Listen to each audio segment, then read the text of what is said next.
नमस्कार और स्वागत है आपका हमारे चैनल ट्रेडिशंस फॉर यू में, प्रेजेंटेड बाय UBE मीडिया।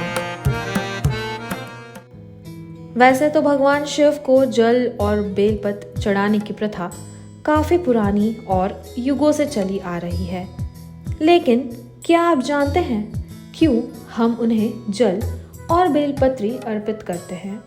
जल भगवान शिव को हिंदू संस्कृति में क्यों अर्पित किया जाता है?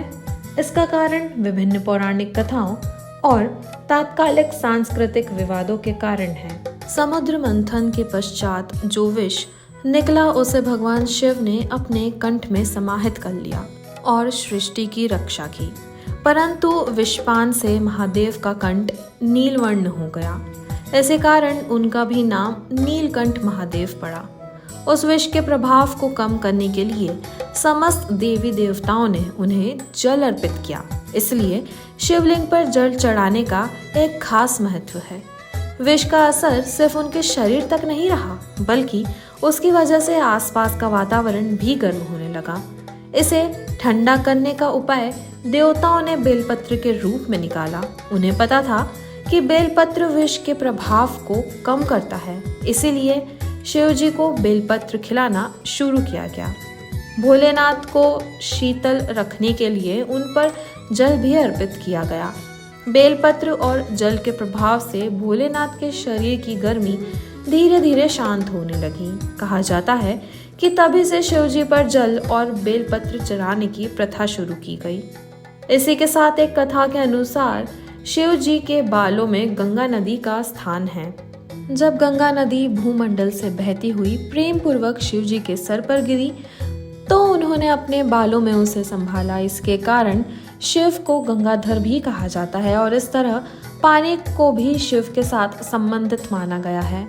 शिव पुराण के अनुसार रोजाना भगवान शिव को जल चढ़ाने से सुख, समृद्धि, धन दौलत का आशीर्वाद प्राप्त होता है। इसी के साथ ही उसी व्यक्ति को अकाल मृत्यु से, भय से निजात मिल सकती है। शिव पुराण के अनुसार भगवान शिव को जल चढ़ाने मात्र से वह जल्द प्रसन्न हो जाते हैं और हर इच्छा पूरी कर देते हैं। एक कथा के अनुसार जानते हैं कि बेलपत्र की उत्पत्ति कैसे हुई।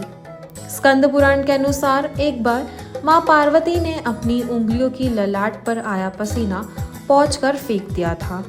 माँ के पसीने की कुछ बूंदें मंदार पर्वत पर गिरी। कहते हैं उसी से बेल वृक्ष उत्पन्न हुआ। शास्त्रों के अनुसार इस वृक्ष की जड़ों में माँ गिरजा, तने में माँ माहेश्वरी, शाखाओं में माँ दक्षायणी, बेलपत्र की पत्नियों में माँ पार्वती और फूलों में माँ गौरी का वास है। हालांकि आप जानते हैं कि बेलपत्र चढ़ाने से मनुष्य को क्या लाभ हो सकते हैं। राम नाम लिखा बेलपत्र जब भगवान शिव पर अर्पण होता है तो भगवान शिव और राम दोनों का आशीर्वाद प्राप्त होता है। बेलपत्र चढ़ाने से दरिद्रता मिटती है। इन बातों का भी ध्यान रखें। ऐसा माना जाता है कि बेलपत्र शिव जी के ऊपर चढ़ाने से आध्यात्मिक शक्ति की प्राप्ति होती है।